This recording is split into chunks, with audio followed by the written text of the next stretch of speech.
It is a topic that has sparked countless arguments and debates, not just in the real world, but many of our own fictional characters can be seen discussing this topic. So what is, in my opinion, the answer to this highly debatable and perhaps even political question?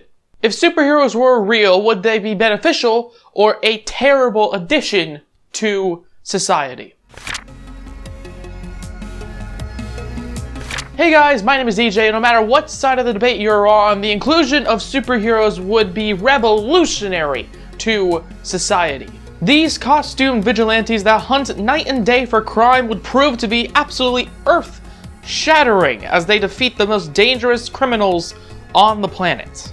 And even though their existence would be beneficial to crime rates, especially in places like Detroit and Atlanta, where crime is all too familiar, would these superheroes truly have a positive effect on society as a whole? Or perhaps would they even have a terrible effect on the planet? Well, let's just start with the, in my opinion, easiest side of this conversation to discuss. Let's talk about why superheroes could be beneficial for society. When it comes to why superheroes would be beneficial to society, it's generally very easy for us to come up with a few reasons why. After all, superheroes are written in their stories to be wholesome and helpful. You never really see Captain America running around screaming out, "I'm going to make the world a horrible place today!" Although, now that I think about it, America does do that quite well, and if he is Captain America, maybe it does make sense.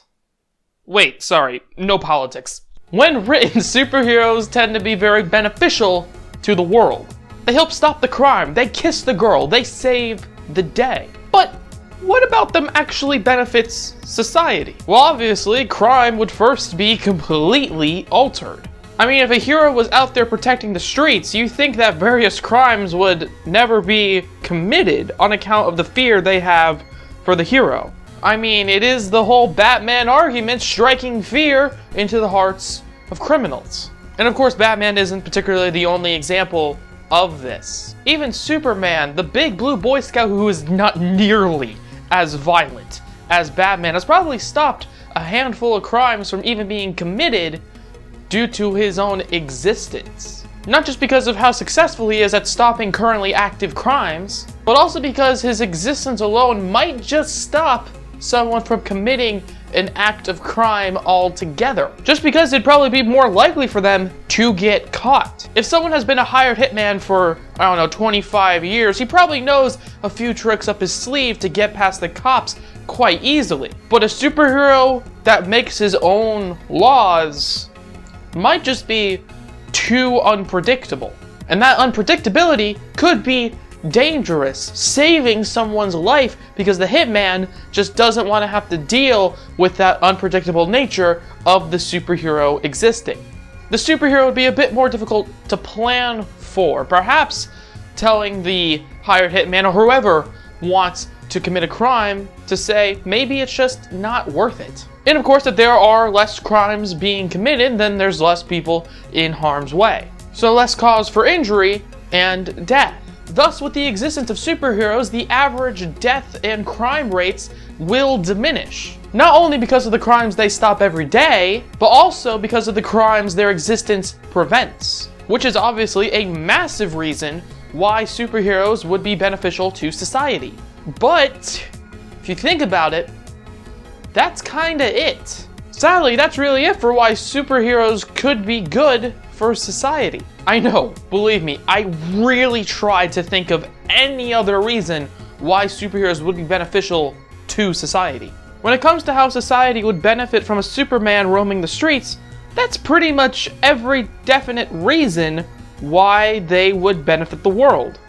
I mean, I don't know, maybe they could potentially sell their own merch, helping the economy some way, selling the way they look with their big flamboyant costumes. That's a stretch though. And even then, that tiny bit of help would not nearly be enough to justify their existence. And that, ladies and gentlemen, leads me into the best segue in the world. It's time for you to grow out your mustaches and get your pictures of Spider-Man, ladies and gentlemen, because it's time to turn into J. Jonah Jameson for a bit and explain why superheroes are bad for society. First reasoning, because it is the most obvious reasoning why they would be bad for society, is the fact that they would be very, very destructive. Superheroes tend to cause a lot of collateral damage. Even if they are very careful, they still bring a lot of damage to the environment around them. And that's even if they're just fighting street thugs. Hell, just play Spider-Man PS4. Spider-Man throws mailboxes, breaks windows, and destroys cars. All these little things add up to a very pretty penny for someone like the government to pay and clean up after their reckless shenanigans. But at least in the Spider-Man PS4 universe, there is the damage control building owned by Tony Stark. So at least the heroes are being responsible enough to clean up after themselves. However, if there was no cleanup crew for the supers, then, well, it looks like the taxpayers would have to do all the cleaning, which in turn would be potentially very harmful for government progress. If you think it takes a long time for the government to act on things now, well, it would take at least 10 times longer to do anything without that taxpayer budget. Mankind's progress would actively slow down at the existence of superheroes. And that's only one negative impact superheroes would have on society. Another might be the abundance of supervillains that could crop up. Superman has his Lex Luthor. Batman has his Joker. Thor has his crippling alcohol addiction. When there is a good guy, there is always an equally more powerful bad guy that emerges.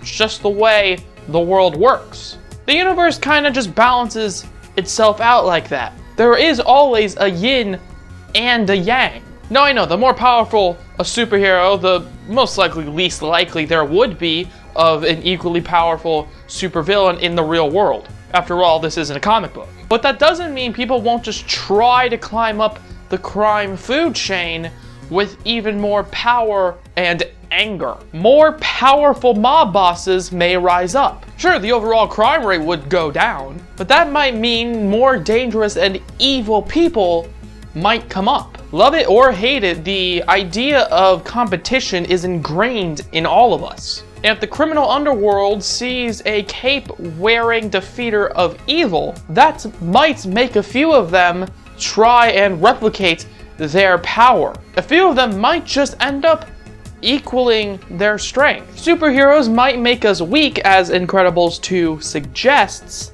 but it might also make villains stronger. And let's look a bit closely at that quote, shall we? For the next point as to why superheroes would be pretty bad for society, well, Evelyn from Incredibles 2 says it best. Superheroes keep us weak. Which perhaps would be true. If a crime is committed and we expect someone to fly in and save us, perhaps that might just make us more vulnerable. Maybe if a gun was pointed at our head and we were expecting a caped crusader to swoop in, maybe we just might decide to do nothing. We might be more inclined to hide or give in to them as everyday citizens, believing in the idea of a Superman-like figure coming to save us. But what if they don't?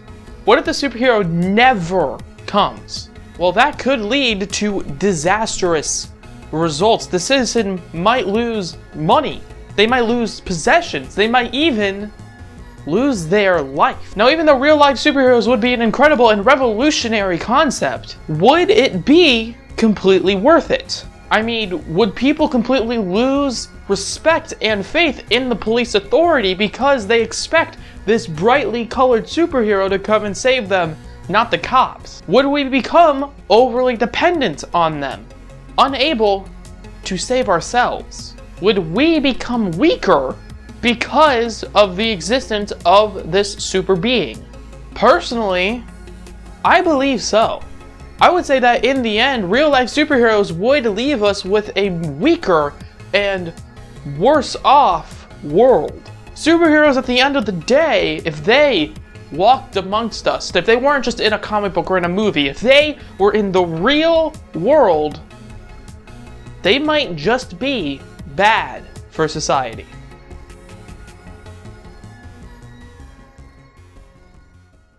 Anyways, that's gonna have to be the end of this video here. Did you guys like it? Let me know in the comments below. If you want to see more of my over-analytic and dorky content, why not check out this video here? And while you're staring at this outro screen, why not click this little subscribe button? Anyways, hope you have a good day, and I'll catch you later. Bye-bye! Yo.